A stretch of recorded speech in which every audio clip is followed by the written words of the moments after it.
Hello दोस्तों, कैसे हैं आप सभी। मैं आशा करती हूँ कि आप सभी बहुत अच्छे होंगे, खुश होंगे और स्वस्थ होंगे। एक बार फिर आप सभी का आपकी अपनी खुशबू इंदौरी चैनल में बहुत बहुत स्वागत है। ब्लॉग मेरा आ चुका है। ये ब्लॉग जो है भक्ति से भरा हुआ है। आप सभी को राधे राधे, जय श्री कृष्णा।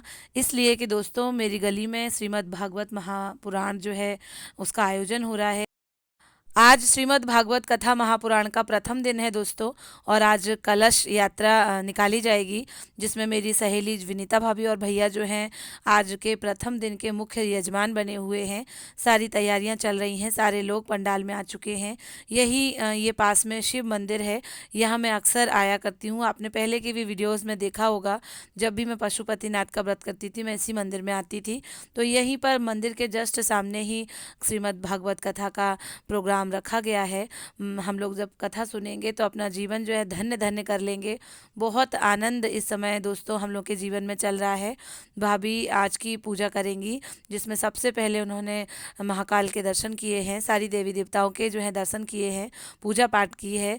म्यूज़िक सिस्टम सारा कुछ तैयार है। खूब नाचेंगे ढोल पर, नगाड़ों पर, खूब मस्ती और इन्जॉय करेंगे अपने कान्हा जी को लेकर।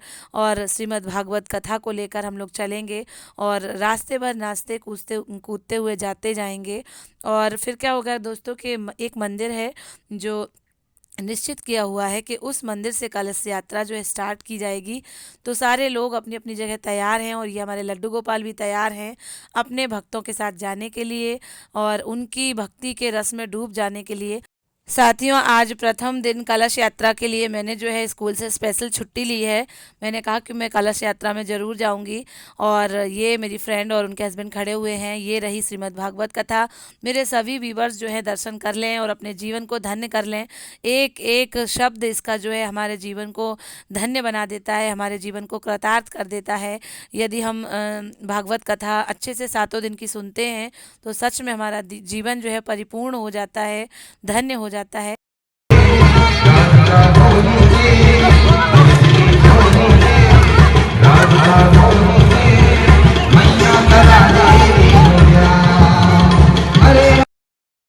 तो साथियों मैं बता दूं यहाँ पर कि मातृशक्ति महिला मंडल भक्ति के रस में डूबकर, भगवान कृष्ण के रस में डूबकर, उनकी गोपियाँ बनकर निकल पड़े हैं अपने गंतव्य की ओर कलश यात्रा में। और जो मेरी भाभी हैं उन्होंने कृष्णा जी को लिया है और भैया जो हैं उन्होंने श्रीमद् भागवत कथा को लिया हुआ है।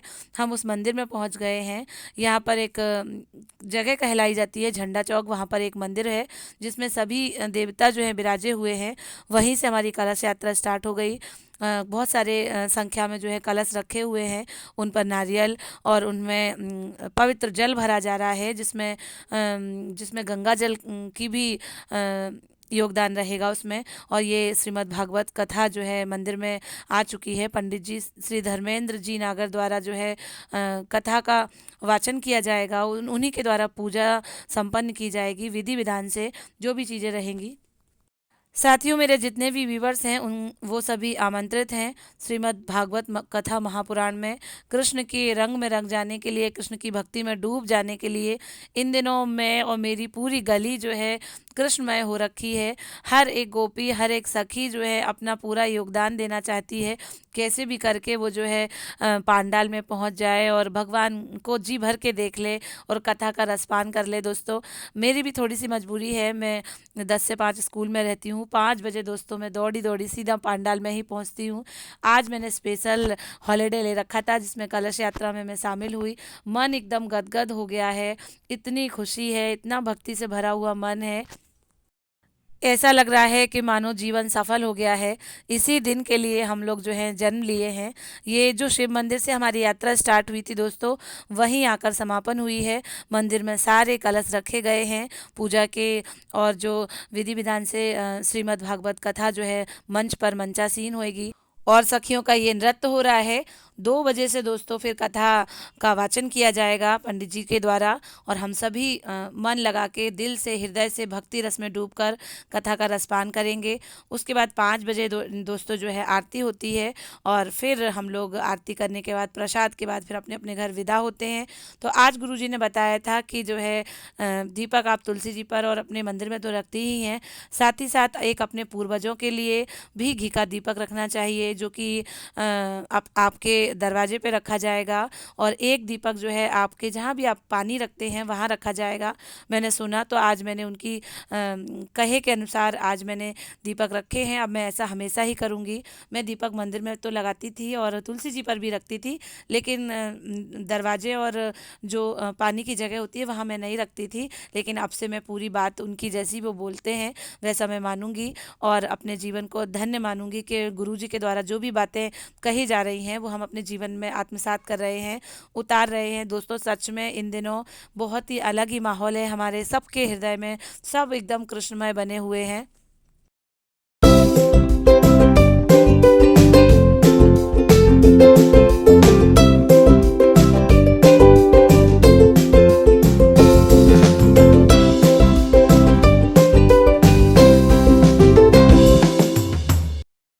और साथियों ये एक लास्ट में दिया जो है तुलसी जी पर रखा गया है।